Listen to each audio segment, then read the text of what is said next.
This is Musical Talk. Musical Talk. The UK's independent musical theatre podcast. Musical Talk. The UK independent musical theatre podcast.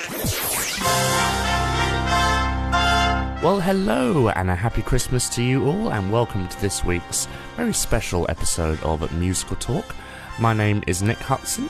Today we're going to be discussing a sort of trend that seems to be happening in London at the moment. Well, I say trend, it's more like a thing that could become a trend, but is more than a trend than one might think. We're going to be discussing Roald Dahl musicals. Roald Dahl is, of course, arguably to many, one of the greatest British authors ever to have existed. His books, such as The Witches, Matilda, Charlie and the Chocolate Factory, The Magic Finger, Danny the Champion of the World, The Great Glass Elevator, etc., etc. I could go on. James and the Giant Peach, of course, are all sort of perennial classics in England and, as I understand, other countries as well, including America. The RSC's Matilda, of course, is an incredibly successful musical and is off to Broadway in March 2013, and I'm sure various other cities around the world, and opening at the Drury Lane this spring, or next spring I should say, is Charlie and the Chocolate Factory, with a new score by Mark Shaman and Scott Whitman, with direction by Sam Mendes. So I thought it'd be interesting to look back, look forward, and look at the current Roald Dahl stage musicals, of which there are more than one might think. In this episode, you're going to be hearing discussions I had with Charles Brunton, Leslie Bricusse, Grant Olding, whom you heard from last week, Anthony Drewe, and David Wood. Sit back and enjoy the upcoming conversations. Starting with Leslie Bricusse. I want to talk to you specifically about, well, you wrote the first Roald Dahl musical, Willy Wonka and the Chocolate Factory, didn't you, with Anthony Newley? That's how you wrote the score, and various people wrote the screenplay. Including Roald Dahl himself? Well, it started out with Roald Dahl, yes. There was a time schedule problem over the delivery of the script, and he was very displeased, I gather, when another writer was brought in, a man called David Zeltzer, wrote the final screenplay for the film, and I think legend has it that Roald Dahl disapproved of some of the plot points in the rewrite, and so it didn't end happily from their point of view. I'm sitting looking at the 15 volumes of the collected edition of Roald Dahl here in my study. It was an amazing body of work. He only ever wrote, I think, 4 films. By chance, I collaborated with him without ever having met him on 2 of them, because I wrote the song for the James Bond film You Only Live Twice with John Barry, for which Roald Dahl wrote the screenplay. Very few people realize that he did things like that. And also he created the child catcher in Chitty Chitty Bang Bang, didn't he? That's right, indeed. Your project of Willy Wonka and the Chocolate Factory interests me. The thing I want to talk to you mostly about today is your expanded version, because everyone knows the film with Gene Wilder. But tell us more about the junior version, simply called Wonka. When we did the film, David Wolper produced the movie with Gene Wilder back in 1970. And Newley and I we felt there should be like 10 songs in the film. There are, in fact, only 6. It was a logical thing, I thought, in a musical for each of the 5 children to have a song. But they only gave a song to Veruca Salt, a little girl very good little performer who sang a song called I Want It Now. And Charlie didn't really feature as a musical figure. All 5 of the kids should have had a song each about their particular idiosyncrasy, whatever it might have been. But that didn't happen. So later on, through my publishers in New York, the young man called Tim MacDonald became very friendly with Mrs. Dahl, Widow Dahl, Felicity, her name is, known as Lissy. And he persuaded her that a children's and college version should be done with what I just said, songs for all the kids. And so it's a much more expanded version with about 15 songs in it, which has been in America for the last 6 years, I think.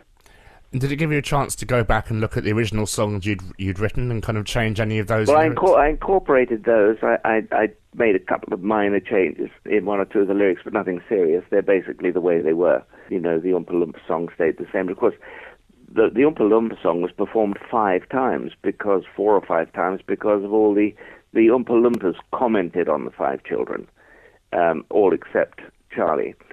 And they regarded those as songs, but they were just reprises of the very simple little Oompa Loompa song. Do you think the story is, in this kind of postmodern era, do you think a rather cynical audience would look at it as being a bit darker than it originally was intended to be? Maybe so. It depends. I'm fascinated to know what's going to happen with the new Charlie and the Chocolate Factory stage show that's coming next summer. I think that will be very interesting indeed. And I'm sure it will, I don't know in what way it will have been contemporized for today's audience, but we shall see. I found out latterly that the reason it was difficult for the Dahl estate to have anything to do with the score that we wrote was that Roald Dahl washed his hands of the movie Willy Wonka and the Chocolate Factory and said he wanted nothing more to do with it, which is why I think we could never make progress on turning it into a stage musical, which is why the new musical is a completely different one. And we'll see what happens. But I think they were honoring his request that nothing should be done involving him and the Willy Wonka film. So that's why it's a completely new project. It was, I think, the diplomacy of Tim MacDonald and his relationship with Mrs. Dahl that enabled us to do the children's version that we did. So that was all very amicable. So when you and Anthony started the film, was the book written, or were you there from the very beginning guiding the narrative, or did you come on board with one of the new scripts, or tell us what happened there? No, we were shown a screenplay, and we knew where the songs were to be. We just picked the titles and agreed where they would go with David Wolper, and it all happened very quickly. I mean, we were in and out of the project in like 3 weeks. We just wrote the 6 songs and went on our way, not knowing the amazing things that would happen with the film and how celebrated it would become and how long it would live. The first surprise was Sammy Davis Jr., very unexpectedly, although he had recorded a lot of my songs and Tony's songs through the 60s and 70s, suddenly his recording manager had him record The Candyman, which took forever, but it took about 10 weeks to get to number 1 in America, and it remained number 1 and was the biggest hit single that Sammy ever had, which was really bizarre. Very unexpected that was. But the song I think that's endured most of all from that score is Pure Imagination. Yes. But again, it wasn't sung properly in the film in that Gene Wilder did it, but he did 4 bars and then there was a hesitation, so it wasn't sung through as a song the way it should have been. It stuck to the wall and is still around. Talking about songs coming unexpectedly, 20 years after I wrote, Newley and I wrote Pure Imagination, Michael Feinstein, here the keeper of the Great American Songbook, was doing an album which he wanted to call Pure Imagination. And he said, it's not long enough. The song has only got 1 short chorus. So 20 years after I wrote the first chorus, I wrote the second chorus, which now went on to Michael's album and is now incorporated in the versions of the show that we do. And what do you think it is about Roald Dahl that makes his stories for children and adults so long-lasting, whatever you want to call them, that there's something about them that they just seem to never die in popularity? I think there are various reasons. I mean, I think he's unique, Roald Dahl. He's eccentric. He creates fabulous over-the-top villains. I think his villains are so villainous that kids love to be scared, and that's why there are dragons in stories. You know, he creates these extraordinary creatures who are terrifying. Apart from in Charlie, because they had to add Slugworth into the film, didn't they? There's no real... Yes, well, Slugworth is the sort of the agent of evil, really, if there is one in that story. But he does create very unpleasant characters. I think Charlie is one of his most straightforward heroes. And also the children could be seen as villains because they're all trying to get the golden ticket as well. The eccentricities, I mean, the 4 grandparents all sleeping in one big bed, you know, he creates wonderful images. That's why I think illustrators loved his work.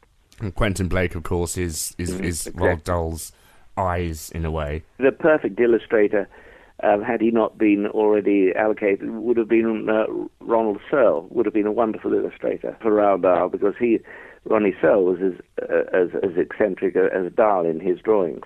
So they were a perfect match for one another. Also, Mel Stewart has recently passed, and they celebrated by re-releasing a big box set of Willy Wonka and the Chocolate Factory. I bet that was great for you to see. Yes, I had lunch with Mel Stewart a year ago. That's the last time I saw him.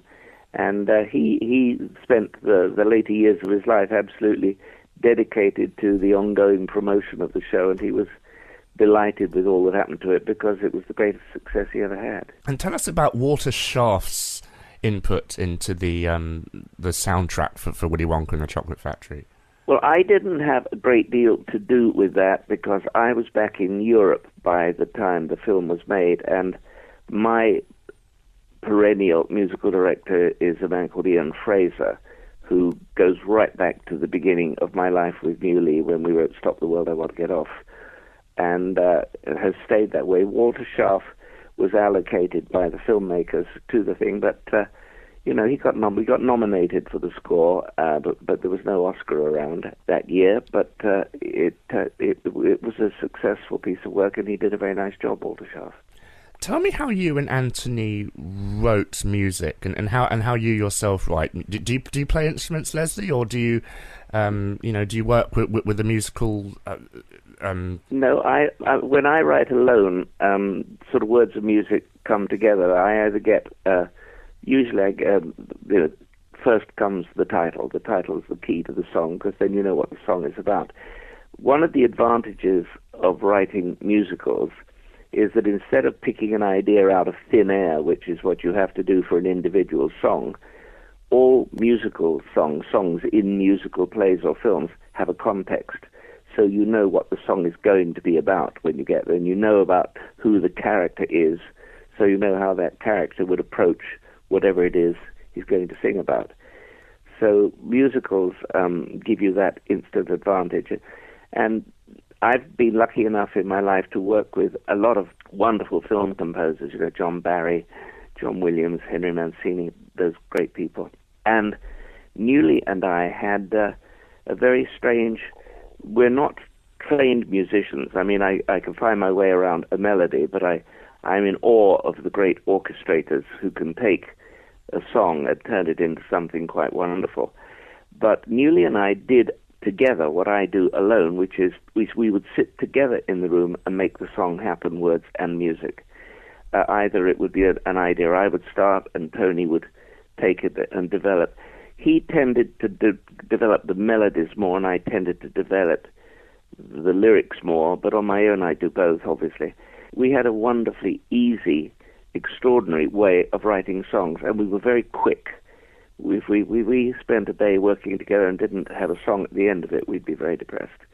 But it just happened naturally and easily, so that seldom happened, that we were depressed. So with Willy Wonka, did you have the book, the novel with you as well, or were you working purely off the film? Yes, no, he gave us the book. We said where we'd like to put the songs, but of course, as I said, we wanted to put in more songs than they wanted in the film. So we ended up just writing 6 songs, which we did quite quickly. I did see Matilda. We had a great evening at Matilda. I think it's wonderful. The energy coming off that stage is mind-boggling. And again, a superbly over-the-top villain. And of course, Broadway's getting Bertie Carvel, which would be very, very good.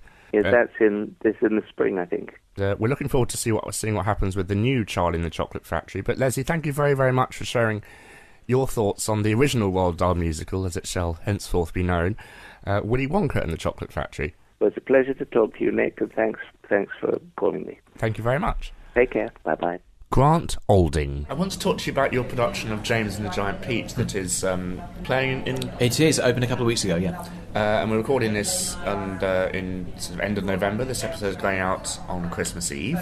Wonderful Christmas show. We're going to be talking to David Wood as well. Tell me about your musical play of James and the Giant Peach. Well, I got involved. I had a phone call from the Birmingham Stage Company, who I was aware of because in my kind of first year as a composer, they were doing a production of Jungle Book, and I wrote off, submitted some material for it, and didn't get the job. So I was aware of them from that time ago, that they were people that do employ composers, that do have new scores, whether it be for plays or for musicals. They phoned me and said, we're doing James and Giant Peach, can you come and have a chat to us about it. And I was interested because of Roald Dahl. I mean, that's grew up reading Roald Dahl books. My headmaster at my primary school would take us all into his office and read Charlie and the Chocolate Factory and Boy, his memoir, to us, and fell in love with his writing and his extraordinary voice and his honesty. How he doesn't patronise his children. It's truly fantastic, colourful writing. And James and the Giant Peach, I didn't actually know too well. I'd seen the film. The musical film? I'd seen the musical film. I hadn't read the book, but it was on my radar. I'd been asked to score it a couple of times before, actually, for different production companies, and I hadn't been available. So it was something that I had a kind of knowledge of to some extent, and was intrigued by, because it seemed to me an impossible thing to stage. When you look at it, you go, well, how on earth can you do this on stage? So that's immediately interesting. I went for the meeting, and he said to me, as with many Roald Dahl projects, you look at it. Yeah, how can you do this?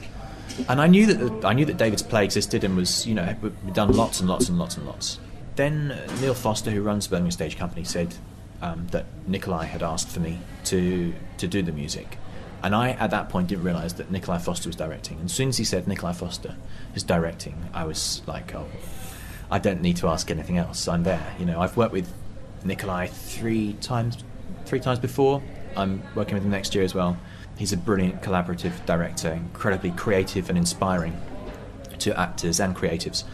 And any thoughts I had about how on earth will we do this suddenly were blown away. So, but that's not something you have to worry about, is it? It's the fact that they are doing it. You just... Yeah, but still you want to be involved in something where it's going to be imaginative. Be credible, yeah. And where the person who's leading the project is going to have great imagination. And I know with Nikolai and with his creative team, Colin Richmond, James Whiteside, and his fantastic designer and lighting designer, a fantastic choreographer this time, Drewe McConey, who I've never worked with before, but my God, he is totally brilliant. We have to say this isn't a James and the Giant Peach musical, is it? No, it really isn't. It's absolutely a play. And it has these songs that exist as part of David's adaptation, which you don't have. When you get the script, when you do it as a licensed production, you don't need to sing them. You can speak them, because a lot of them, majority of the lyrics are actually Dahl's limericks, and that presents quite a challenge when setting them to music, because they really are dum-de-dum-de-dum-de-dum, de-dum-de-dum-de-dum-de-dum, and every song is like that. And you go, well, how on earth do I do this? And we've really embraced David's adaptation, the fact that the insects are putting on this play. I think a lot of times it's not done like that, actually, and then people change the writing at the beginning so that it's not presented by the insects. But we've absolutely embraced it. And so the idea in our production is that the insects have written this music. They're all actor musicians. They all play it all. So I've embraced the limerick nature of it, made it really fun. Changed things where I've absolutely had to, because the drama has called for it, the production has called for it, and we've added one extra song that doesn't exist in David's original production, just because it felt like at that stage of the show we needed something, and this song was the obvious. Did you write that yourself or write it with David? Yeah, no, I wrote that by myself. But it's there are only 5-6 songs in it. It's not. It's very definitely a play, and you could do it without the songs, and it would work. It would work fine. But songs and Christmas and family, they just seem to... Well, they do. Having songs help the children engage more in it, probably. They do, and those lyrics of Dahl's are brilliant. They're such fun. The wordplay is fantastic. These crazy words that he's made up, and they're cheeky and naughty and fun, and having the opportunity to kind of do that with music as well, and because it's come from insects, not be too worried about this is the style of the thing. So being able to throw in a crazy kind of Irish jig and Argentinian tango and all sorts, whatever kind of 1950s funky Latin thing. Are you blessed with a band, or do you have... No, we got actor musicians, which was another thing that I was very, very keen that we don't do with tracks. I've worked with tracks a couple of times in the past. General rule for life when doing shows, isn't it? It's horrible. It's really horrible, and sometimes you have to do it. But I was very keen to not do that, and the idea of using actor musicians came up. I've never done that before. It's completely new to me. didn't know how to approach it. But they're an incredibly talented cast who can all play many, many instruments very, very well, and all great singers, fantastic actors. Nikolai's cast it brilliantly. So it was a case of coming into the rehearsals with, I think I'd written most of the songs. I'd written probably 3 or 4 of the songs, and then finding out who was available to play and what they could play, and reworking them for the people, and then just kind of orchestrating it for that purposes. And so I was in rehearsals the whole time. Again, same question. Were you scoring these things, or were you? Yeah, no, I scored that absolutely. Yeah, I had thought initially I wasn't going to, and that what I would do was just work with them and just kind of improvise it, and then do a kind of similar thing to One Man, Two Guns. But in the end, there wasn't the time, and the time pressure was extreme because of the shortness of rehearsals and the amount of material. So in the end, it was quicker for me just to orchestrate it normally, present everyone with dots, and then say, okay, now get off the dots. And it was like teach the song, teach the orchestration, stage the number, all in one day. So, they had an awful lot to cope with, but done brilliantly. Well, you worked with David Wood, and we'll hear now what he has to say about your production of James and the Giant Peach. Making his second appearance on Musical Talk to talk about various Roald Dahl musicals and productions is our good friend David Wood. Hello, David, how are you? I'm very well, thank you very much. You are arguably the most respected person in the country for adapting Roald Dahl to stage. But as regards musical theatre, there's an interesting shift going on with that small production at the Cambridge we mentioned, and a rather larger production opening at the Theatre Royal Drury Lane in the summer of next year. But we spoke to Grant Olding about your production of James and the Giant Peach. It's playing all over the country, but at the moment it's in Birmingham, but it's going to tour the UK in 2013. Grant talked about the music. Tell us a little bit about how you adapted this story for the stage. It was a straightforward adaptation in as much as I was writing it for a children's audience. As always with my adaptations, I write in the word music occasionally, by which I mean incidental music, music for tension, whatever it might be. However, there was a slight difference with James and the Giant Peach, because in the book there are several rhymes, which are quite well-known rhymes, which Dahl is very clever at, and they're rhymes which children enjoy, and they're quite funny, and they're also quite anarchic, and they're quite yucky. I knew that they had to be in the adaptation. Some of them lent themselves to a setting as songs, but it seemed to me that I shouldn't legislate or insist that they were done as songs, because an awful lot of people who would do the adaptation in the future, I hoped anyway, whether they be schools or amateur companies, or indeed professional companies, both here and abroad, I knew that quite a lot of them would not necessarily want to do a musical. And I didn't see this as a musical at all. I saw it as a play with music, if you like, a play with optional songs. And so what I did was to write into the script the fact that these rhymes could be spoken or sung, and that any production could have any music, any composer could work on it.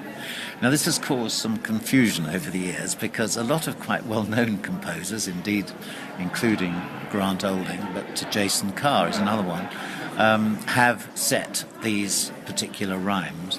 And indeed I have been asked a couple of times if that could become the authorised version, which is the one that everybody is given to do. And I've always said no, and the Dahl estate have supported this, simply because I did not want it to be thought of as a musical. Now, the irony, of course, is that there is a musical in preparation in America at the moment, which is another big Broadway musical, which will be the next Dahl, following Charlie and the Chocolate Factory and Matilda. The irony is that's the second musical of James and the Giant Peach, because the film is also a musical. Yes, well, that is true. But that's, it's fair enough. But do you know anything about this new production that you can much? Because this is the first I've heard of it through you, so this is quite interesting. Well, no, I can't tell you anything about it, really. I don't even know who's doing it, because I think the writers have changed over the years. It's been going on for years.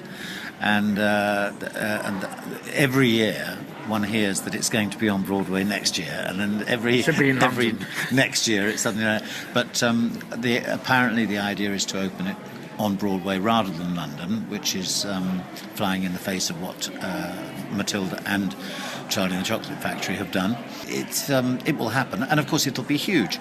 Now that's fair enough, but I think that my version, as long as they don't blow it out of the water completely and veto it and ban it from being done, which is a possibility, I think my version will be easier for companies to do who haven't got all the money and all the facilities that a big Broadway musical has. It's interesting, there was a production of my James the Giant Peach in San Diego Junior Theatre, and which I saw, and they did all the rhymes as rap, and it worked a treat. And of course the kids loved it. I mean, the children in the performance, the young people, that was their music of the street probably, and they related to it, and the words came over very well. You could hear them all, and the rhymes worked extremely well. So no, that is what happened. Now Grant was invited by Nikolai Foster, the director of the current production of James and the Giant Peach, using my adaptation to write the music for it, which he did, and he's written a new song as well. You said he's written a new song which is illegal, actually. He didn't say that. Well, it is in the sense that it is not permitted to write new songs by you or the Dahl estate, or both. I mean, this is the adaptation, and if you set a precedent, anybody could do anything with it. Anybody could say, well, let's write another song for the Centipede or something, So that is not strictly speaking allowed. However, it's still in the show. If I'm absolutely honest, I mean, there's nothing wrong with the song, but I don't think that it helps the show. For various reasons, which I won't go into. I mean, it seems to me irrelevant. But it is at the moment being allowed to stay in the show, and it fits in within the conception, the director's conception of it, and I can see why he wanted something in at that particular moment. But no, it's some people find it a very strange thing, whereby they open up Samuel French script and they see that they can provide their own music for it. But that's wonderful. I mean, I wouldn't say it's strange. It's more, it makes it feel that the theatre company are giving that production something unique that you won't see, like the rap, for example. You won't see that in the in the Birmingham production, for example. No. Well, you might do. I don't know what styles Grant has used, but no, this is absolutely true. Now, having said that, what sometimes happens is that I get a message through my website. People write in and say, we want to do a production of James and the Giant Peach. And this might be a school, or it might be an amateur society, not an operatic society necessarily. And they say, can you recommend us to any music that we could use, because we don't have a person available who could do it.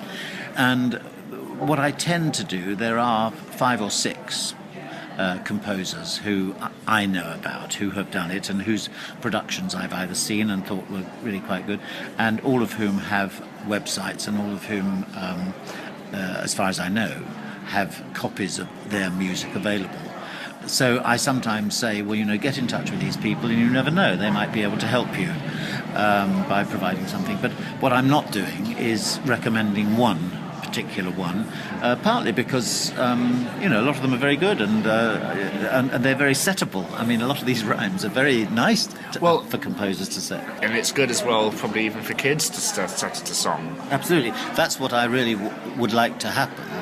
And indeed it has happened, whereby a school production, the children with the music teacher or whatever have put together a score themselves.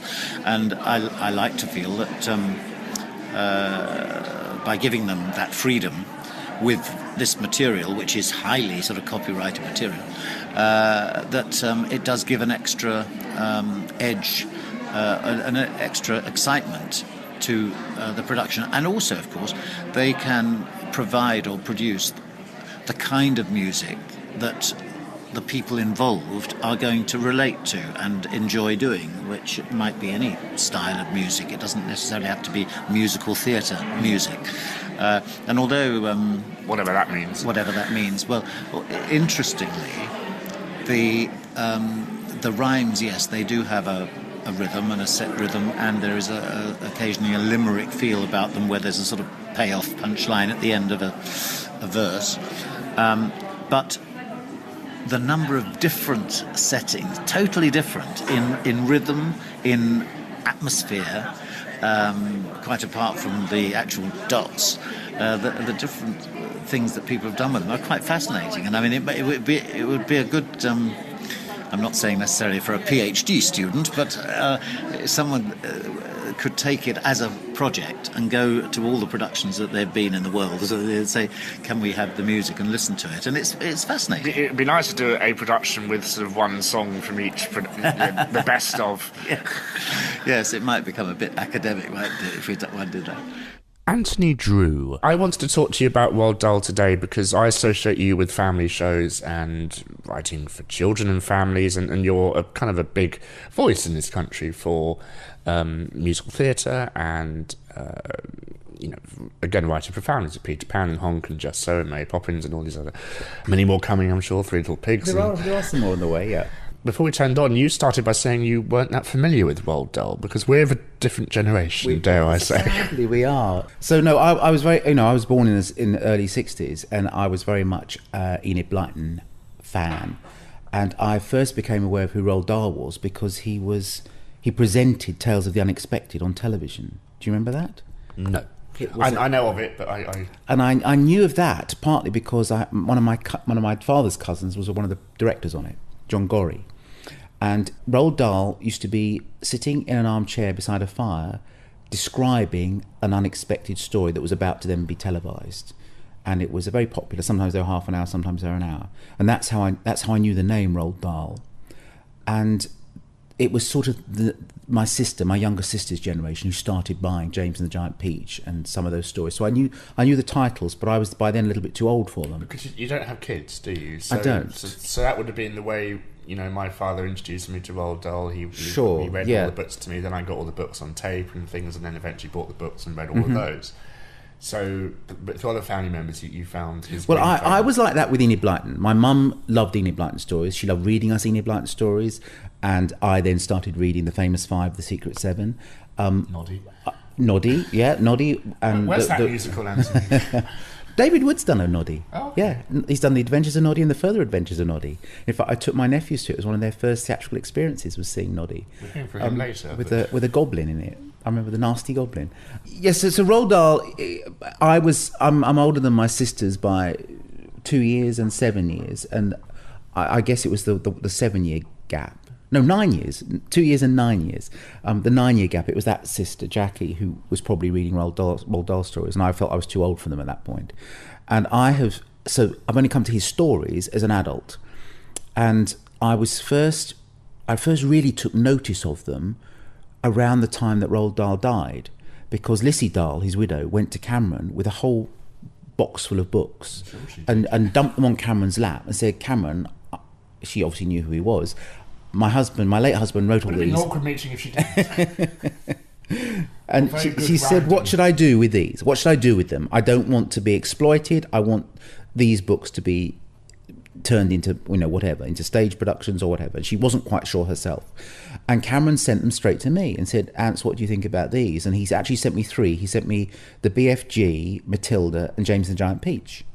Well, I was aware at the time that David Wood had done a BFG as a play, that there was a play version of James and the Giant Peach, because my friend James Gillan had been in it. And I liked... Bock in Wicked.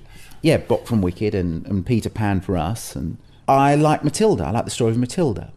Well, around this time, I had written The Card with Tony Hatch. And at Tony Hatch and Jackie Trent's silver wedding, I was sat on a table with David Wood. Now, I'd known the name David Wood ever since I was a child. And I told him that I particularly remembered his... when was this? So 1990? Oh, 99... Yeah, somewhere around there. 92, 93, something about that. I remember as probably a 9-year-old seeing The Owl and the Pussycat Went to Sea, which was a David Wood play that had the plum pudding flea in it, and it was done at Chichester. And we went as a family trip one Christmas. So I was talking to David about how much I enjoyed that, and some of the other things I'd seen of his. I'm sure he told you about them at great lengths as well. He's a lovely man. If you met him, yeah. I have, yes. And so I hit it off with David, and then when Cameron presented me with these books, and Matilda was one of them, I said to George, if we're going to do this as an adaptation, David Wood is the Roald Dahl aficionado, because at that point I knew he'd done Witches and the BFG particularly, but the Twits he's done, and Fantastic Mr. Fox. Yeah, he seemed to be both the voice of children's theatre as well as the guardian of the gates of the Roald Dahl estate. So he seemed like the obvious collaborator. So he went to David and said, David, this is what's happened. Cameron has given us this book, and although Cameron is not saying he wants to produce it, he is saying, would it be something we'd be interested in doing? And my thought immediately went to him. Now I'm going to pause you here. Listeners might be able to guess what's coming up. There is a little show playing in London, it's off to Broadway soon, called Matilda. But there's another version of Matilda flying around, isn't there? Well, there's tiny bits of another version, because what the Dahl estate wanted, and this was at a time when it was Lissy Dahl, and she was being looked after by Jenny Casarotto at Casarotto Ramsey and Tom Erhardt. And what they said they would like us to do was write a couple of songs and a treatment and 2 or 3 scenes. So one day in about, whenever it was ages ago, 94, 95, we did a little sort of a coffee morning to which our agent Patricia McNaughton and Lissy Dahl and Jenny Casarotto and Tom Erhardt were invited. And George and David Wood and I read the 2 or 3 scenes that David had written, and George and I had written 2 songs. One was called First Day of School, which is what opened the show, and it was all the mums and dads taking their kids to school for the first time, and it included a lollipop lady and the headmistress, Miss Trunchbull, you met her.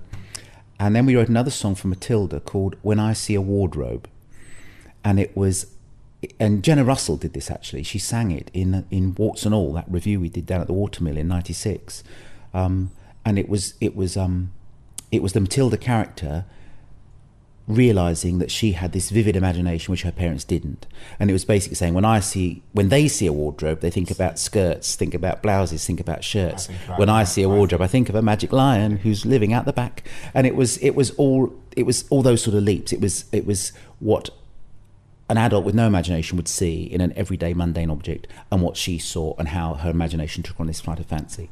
And they liked it, and they said, great, you can do it. Well, within 2 or 3 weeks we got a call to say, we said you could do it.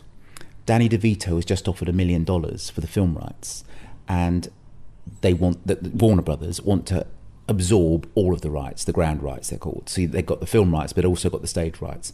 So we were disappointed, and we carried on talking to the Dahl estate, and eventually it got to a point when they said 2 years after Matilda the film, the Danny DeVito film, is 2 years after the video is released, you can have the rights to turn it into a stage show. Well, in the meantime, Pam Ferris, who was in the film playing Trunchbull, wanted to do it with Stephen Dove at the RSC. And we heard that because of her link with the film, the success of the film, that they were going to let her and Stephen Dove, I think I've got the right name. Is it Stephen Dove? It's someone Dove, composer. Tim Minchin. No, it wasn't Tim Minchin. He probably isn't even born at this point. They wanted to see if they could develop it with the RSC, which sort of seemed like, with hindsight, prescient. But that didn't go anywhere. And David Wood, we've constantly stayed in touch with David Wood, and he said, I'd still love to do Matilda with you boys. And then we heard that Tim Minchin was doing it. So it's interesting. It's interesting it stayed with the RSC.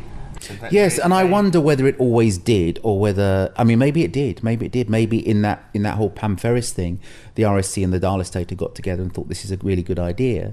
But it's funny. It's a bit like Honk at the National. There was something about doing Matilda with with kids, but with someone like the RSC or like the National Theatre, that was going to give it a stamp of added kudos they have a longer rehearsal period, and it's like Warhorse being developed for all that period at the National Theatre. You couldn't do that commercially, with just a commercial producer. It's interesting. A lot of shows, recent big hits, they've all started outside London. Mm-hmm. Whether it's in the National up in Stratford or West Yorkshire Playhouse or Chichester, all these shows that eventually make it into London, they've all started where it's a more relaxed, off. Well, it makes a lot of. I mean, the trouble is nowadays, it used to be that you did that because then you'd avoid the press coming, and nowadays that's not the case. We were just talking to Sam Mendes 2 days ago about Skyfall, and he said he had just literally finished the film, and he knew he got 2 or 3 weeks before the press junket started, and as soon as the press saw it, they started reviewing the film, and they weren't meant to. They broke the embargo. Same thing happened to us with Poppins. We started it in Bristol to avoid the press. Quentin Letts came down and saw it, reviewed it. The floodgates opened. Yeah, thankfully, he loved it. But that meant Baz Bamigboy wanted to come and see it, and suddenly everybody was coming down to Bristol, which was never the idea. But nowadays, with social networks and Twitter and everything, people are reviewing it. They're out in the interval, so you can't avoid it. You can't pretend it doesn't happen. They're reviewing the set the minute they walk in. Yeah, they are. They literally are. And I've read it. I've read with what was it? One of our shows recently. Someone was appraising the set before the show had started. Oh, it was my production of Charlie Brown. Someone was saying, "Well, I like the set. Can't wait for the music to start." I'll be tweeting during the show, which is what happens now. Oh, yeah, it does. Yeah, I mean, they literally have to tell people to stop using their phones.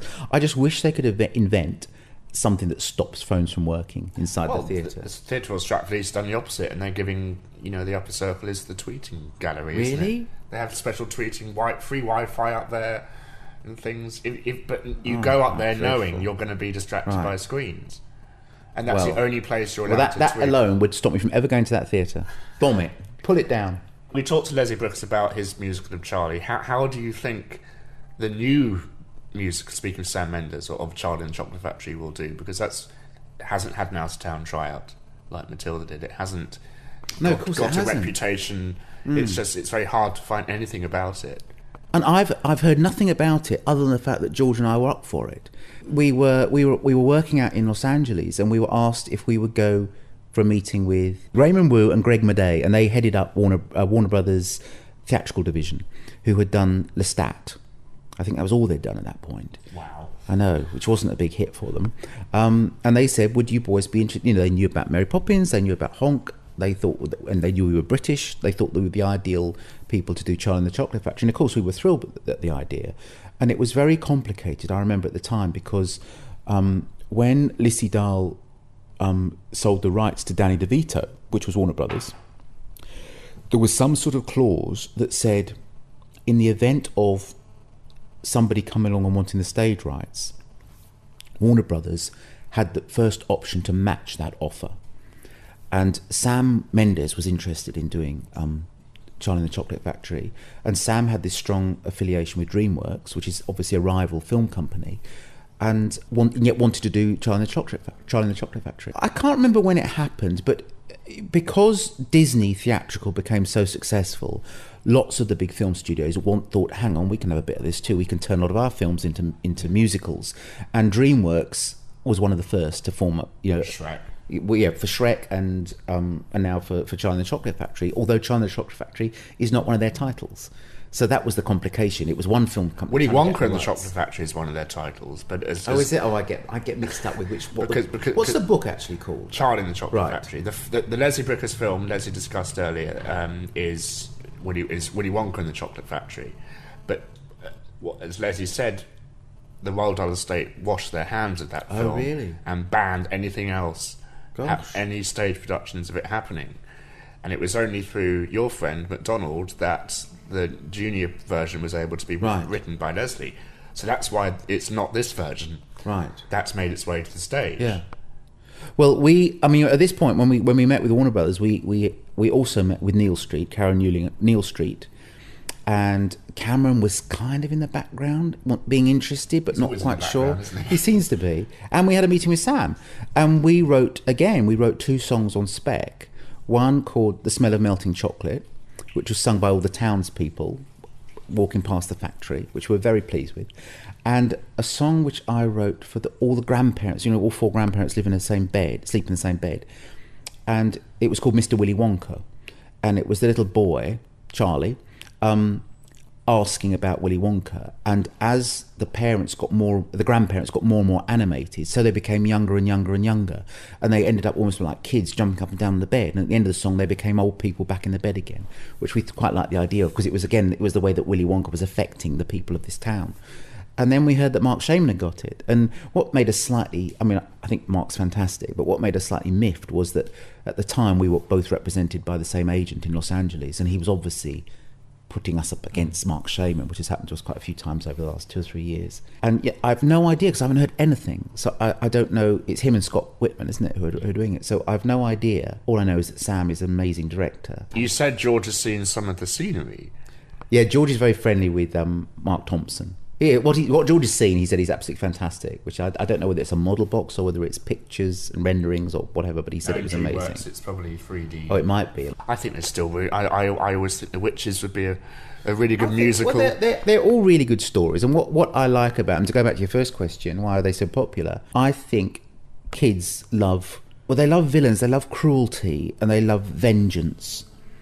And I think you get that in all of his stories. You know, I didn't know The Witches at all until I went to see David's play version of it at the Duke of York's, I think it was, a few years ago. And brilliant puppet mice that went hand to hand along a piece of string, walking across on the front of the stage. I love the playing with scale. And snakes. But I remember being gobsmacked that within the first 2 minutes, this little boy's parents had been killed in a car crash, and he's being raised by a grandmother. What? And to have the audacity to do something as horrid as that in a children's story, I thought was amazing. James and the Giant Peach as well. Yeah.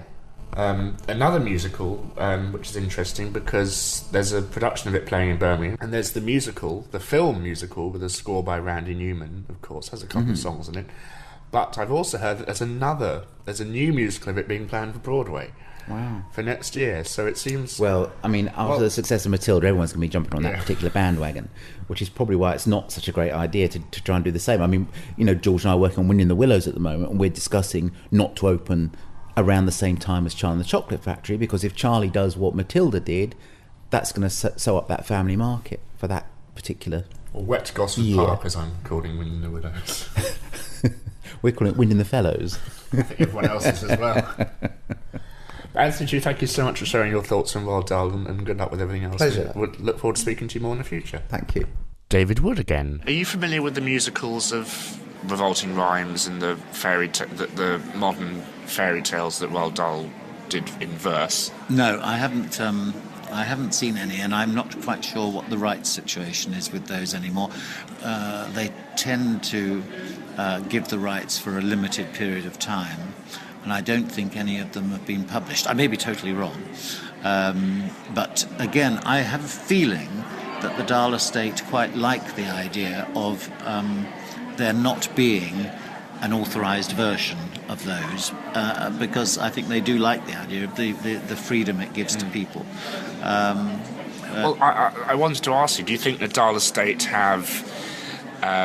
because suddenly we're getting all these big Roald Dahl musicals. Do you think the Dahl estate are relaxing in a way?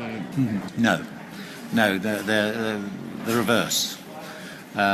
What has happened, for right or for wrong, they have succeeded in doing one musical on a largish scale, which has become all-conquering and has become an award-winning musical, and that, I think, was the aim.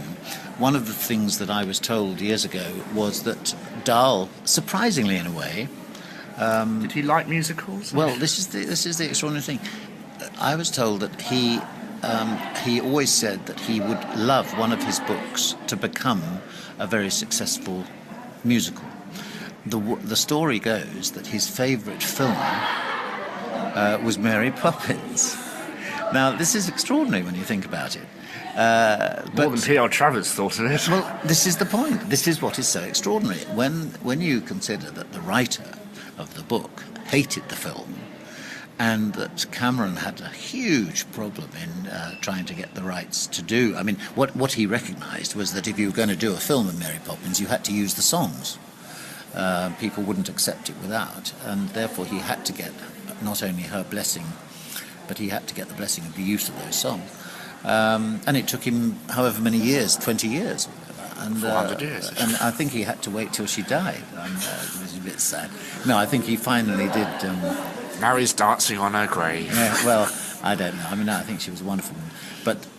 But Dahl loved, apparently, that film and always felt that... And I think he was thinking more of film than stage, to be honest. I think he was thinking, wouldn't it be wonderful to have a film musical version of one of the books? Well, interestingly, he did do the book for Chitty Chitty Bang Bang, didn't he? And he created the child catcher and things like that. Well, exactly. And although there's a lot of debate as to how much of his screenplay was actually used, and there were huge rows between him and, was it Ken Taylor, the director? I can't remember. But you hear all sorts of rumours. But what is undeniable is that the child catcher was his creation. Yeah, of course. And that is the thing, in many ways, that made it. I mean, Dahl... It's the Grand High Witch, in a way, isn't it? That's right. Male form. Well, Dahl writes the best baddies of anybody. I mean, he is brilliant at baddies, whether it be Aunt Spiker and Sponge, or whether it be, as you say, the Grand High Witch, or even the giants in the BFG, or Victor Hazel in Danny Champion of the World. But with Charlie, who's the baddie in Charlie? Well, Charlie is a very strange concoction. I've always found it a very odd book, because what he's really saying... There's no story, is there? Well, I mean, it's just... Well, he's sort of criticising children. He's saying that parents. there are children who behave in intolerable ways and that they should be punished, really, and that the parents who bring up their children in such a way are equally guilty. It's a very peculiar story, and I remember reading it and thinking, well, Charlie, yes, is our hero, and he is just like a lot of the other Dahl titles. He is slightly, underprivileged, and there is a sense of justice in the fact that he is given this prize. But of course, the other children who are given the prize, they get it as well. And it's a strange structure. It's a very strange structure. And I'll be very interested to see how they've done the musical version, because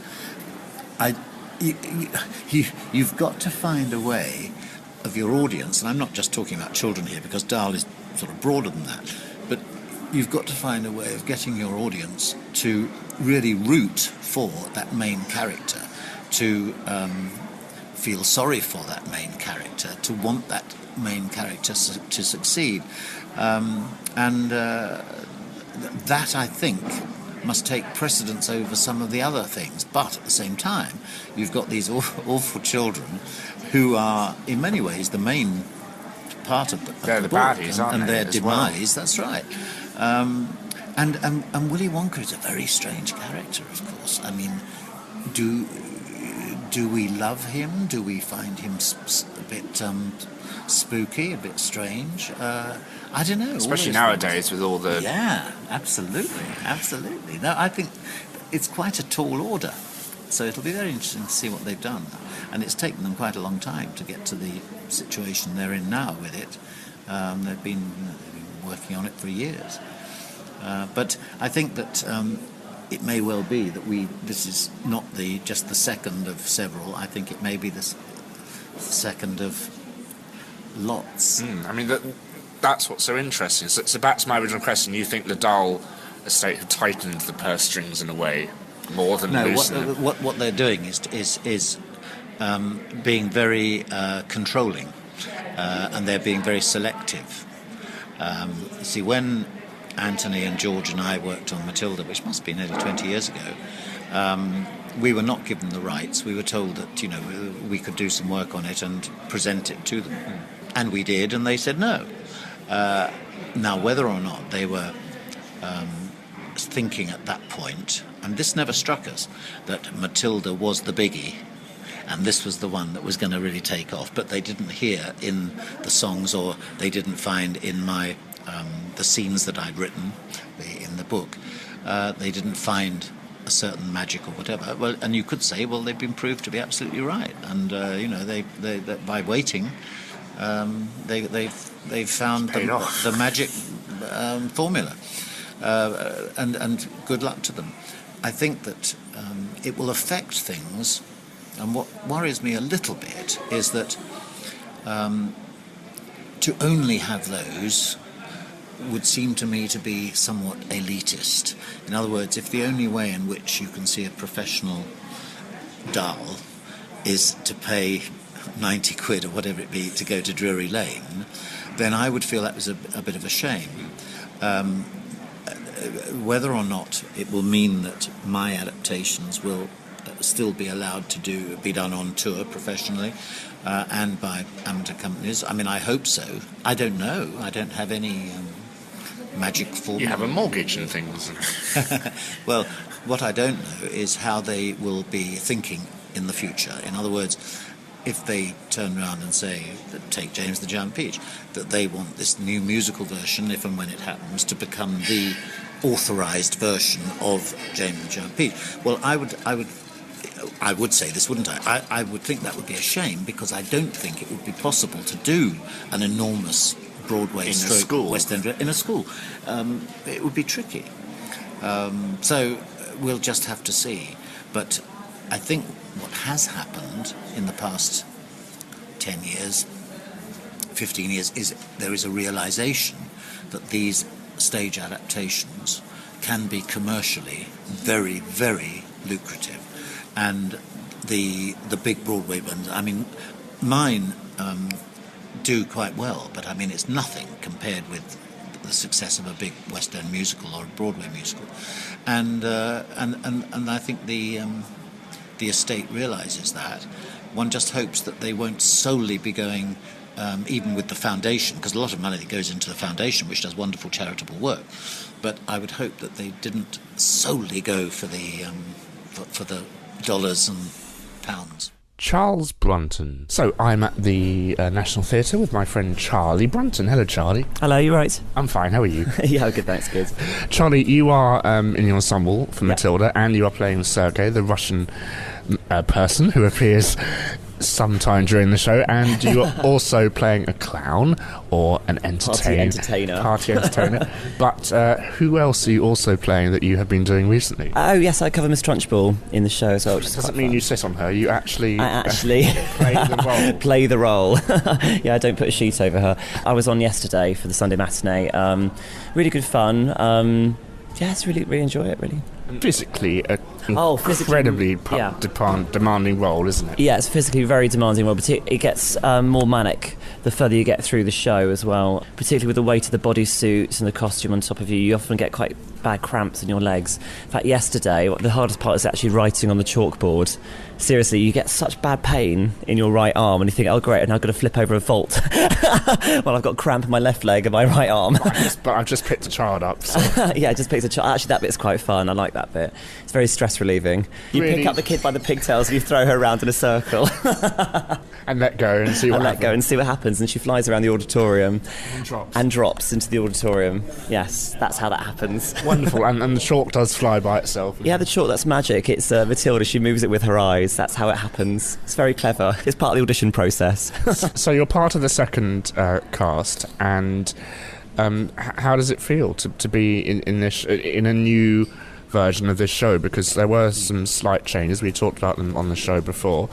Did it feel like you were entering history in a way? Oh, it did actually, because obviously before I started the show, it's such a good reputation. And in fact, before I was auditioning, I went to see it, and it's just literally, it's just one of the best things I've ever seen. So I was just so thrilled to actually be in the job. I couldn't believe it when I got it. Were you aware of the fact you were going to be in it when you saw it, or did you just see it? Funny story. My friend Matt Clark, who's in the last cast, he was on as the Doctor that day, and I was just walking past the theatre, saw the poster saying that he's on, and went to the box office, and I said, "I'm able to get a ticket?" No, it was completely sold out. And I said to the woman at the box office, "Oh, is there any way you could get me and my friend Matt's on?" And she went, "Right, don't tell anyone, but I'll give you one of the company seats. It's full price." So anyway, I bought the ticket. She managed to get me in one of the company seats last minute. Just as I left the box office, I got a phone call from my agent saying, "Oh yeah, you've got a casting next week on Monday for Matilda." And I thought, "Oh my god, I've just got a ticket for that. How weird!" And who helped you with the songs? Oh, Rosie Ash, the wonderful Rosie Ash, and Susan as well. Susan Humphrey, she did this bit and Jonathan Cohen. And Jonathan Cohen as well, of course. Jonathan Cohen, the whole team of people. Yeah, I've got a whole entourage. entourage. My whole entourage of audition assistants helping me get the job. But it worked, and now Yes. you're in Matilda, playing a various amount of characters. You had to learn Russian.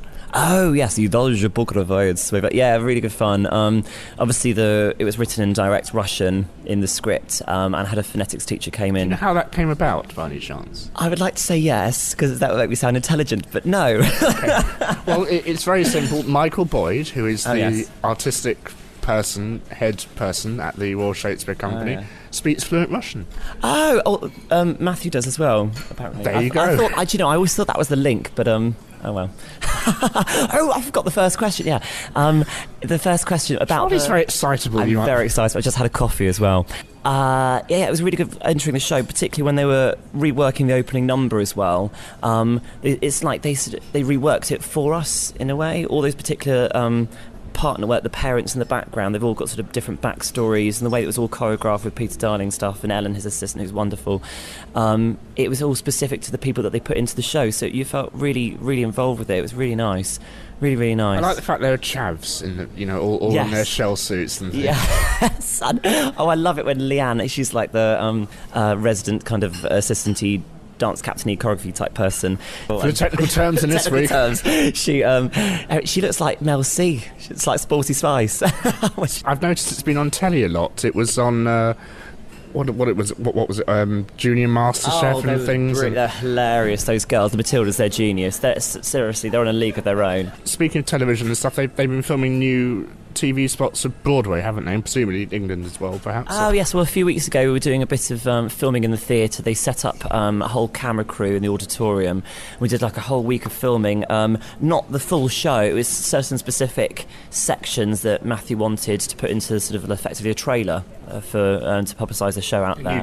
New trailer, and also for one over here. They're using most of the footage with us here. And then for Broadway, they're going to edit bits in, I believe. I could be wrong, but I think they're editing bits in. And also they had Bertie in last week filming. He's off to Broadway to do the role, exactly. Some little scenes, I think, some bits from the classroom. I think they had a playground in there, I'm not sure.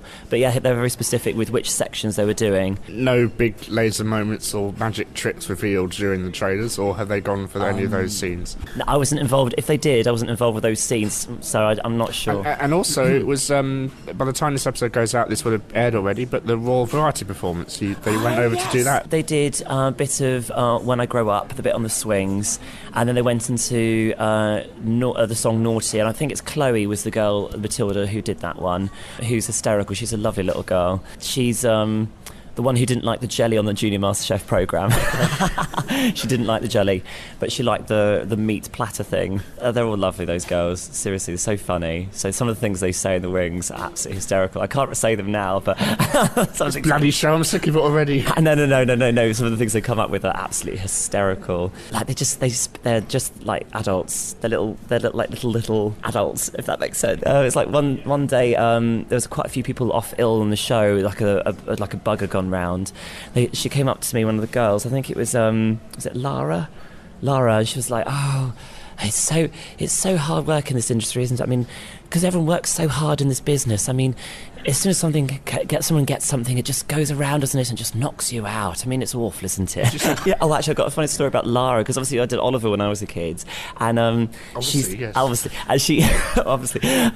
Lara, she was hysterical in the wings. She said to me a few weeks ago, I'm famous, they've mentioned my name on the radio. I went, well, when I was Oliver, I turned on the Christmas lights on Oxford Street, beat that. And then she did. She turned on the lights on Oxford Street. Oh, yes, that was another thing that the show's done, hasn't it? Yeah, she did. So, she did that recently, and I think she did a number from the show as well. Probably Naughty, I'm guessing, or Quiet. I think that Naughty and Quiet will become sort of every... Oh, but they are those songs are so wonderful. His writing's genius. To mention what he's done with the songs, absolutely brilliant. And I heard... when I was doing Trunchbull stuff the other day, just rehearsing it, someone said to me that he actually created the Hammer song one morning in the theatre. He just sat down and during the and wrote that Hammer song. I know the story. It was an afternoon and they needed a song for that scene, so Tim Rich said, all right, I'll go and do something, and then he came up with this 5/4 monstrosity, and You know, it's wonderful. And how's it going with your ribbon twirling? And Oh, it's hilarious, that bit. I've been practicing loads in the Stalls bar and the Circle bar. I took out a chandelier in the Stalls bar with the ribbon. I've got my own practice ribbon at home to go through it all, which is... Your flat in Soho, I'm sure it looks fabulous. Oh, no. I live in Soho, and I've got a flat rooftop up there, and so I've done the whole show, that whole Trunchbull show, on the rooftop. All the neighbours are looking at me going, what on earth? Don't do it in the rain. Well, I nearly fell off the roof once, actually. It was during the ribbon knots, when you throw it and you catch it at the end. I was doing that bit and nearly dived onto Dean Street. That would have been a shock for the local resident. Yes. Dead body found outside Soho. Yeah, with ribbon. With bright, luminous yellow ribbon. That's all, really. So, Matilda still playing at the Cambridge Theatre and off to the Schubert Theatre in New York. Yes. Charlie Brunton, thank you very much for chatting to us. That's a pleasure. Anything else you want to add? No, I can't think of anything. Okay. Surprise me. Think of something. We'll put on Twitter when you're appearing as Miss Trunchbull. Oh, yes, I will do. So do pop down if you can. It sells out really quickly, though, doesn't it? You can get tickets for sort of December next year. December next year. See, if people don't know this, I've got lots of people, my friends that come up, they think you can get tickets on the day. You can't. You have to book in advance. Please do book in advance. Please. SeeTickets.com. Yeah. SeeTickets.com. And to close the episode, here is the final part of the discussion I had with David Wood. Your play of George's Marvellous Medicine with incidental music is, you tell us. Well, it's doing a season at the Corn Exchange, Cambridge for Christmas. It toured about a year ago. It toured for 2 years. It's an amazingly popular book. I mean, to be honest, when I was asked to adapt it... and there's no film, which is interesting. Well, it is interesting. I mean, it was the 7th one I did, and... I'm not saying that one only goes for the successful ones, the most popular ones, but when I was told that this was one of the most popular, I was surprised. But it is incredibly popular, and the book sales show this. And it did amazing business when it toured last time. So anyway, it's doing this Christmas season, then it's going off to Dubai and places like that for a while. After that, I don't know. I don't know whether it will tour again.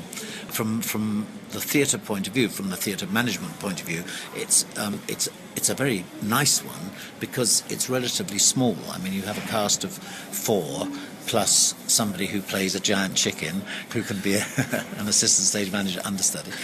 So it's relatively small in scale, and that's quite useful when you're playing in some of the theatres like Corn Exchange, Cambridge, like the Oxford Playhouse, theatres like that.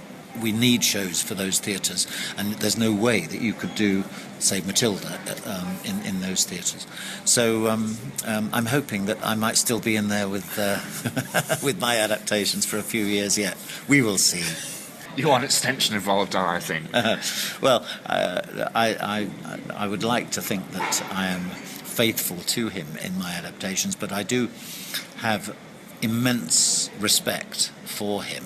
Well, the fact that his stuff can play in Dubai, yes, and England, yes, oh yes. But as the years have gone by, when I first did the BFG, which was my first one, I think it was 22 years ago, and I respected him hugely as a result of doing that. And as I've done more and more, it's been fascinating delving into his mind in the way he structures things, and it's a very strange mind, it's a very anarchic mind, it's a very pro-child mind, and there are lots of ingredients in his stories which are both classic ingredients of all stories for children and so on, but there are a lot of new thoughts and contemporary thoughts as well. It's an extraordinary mixture, and I think that the way he's suddenly got even more popular in America than he was, much more popular than he was in America 10, 20 years ago, when a lot of schools didn't, they banned him. But now he's on reading lists. So I think this is only the beginning. And I think when you consider that there are about, 14, 15 titles there, all of which are popular in book form, I'd be very lucky because I've done 8 of them. I haven't done Charlie and I haven't done Matilda. Well, that's 10. but there are a few more, and I think they'll just go on and on. They won't date either. That's the other remarkable thing about his writing, that they feel quite contemporary. Even one that was written 30, 35 years ago, like the BFG, the fact that you've got the Queen of England in it, the fact that you've got the head of the army and the Air Force, there are these contemporary references. Very, very clever, and yet with a traditional subject like giants, from fairy tales, Witches, which have been there, witches as well. Yeah. That's right. And if you look at James and the Giant Peach, I mean, really, Aunt Spiker and Aunt Sponge are the ugly sisters from Cinderella, if we're honest. I mean, there's no harm in that, but there are all these references. When the peach grows and expands, it's very Jack and the Beanstalk. There are these certain ingredients that he must have latched onto from classic fairy tale, and brilliantly, it's like old wine in new bottles, transformed and reformed and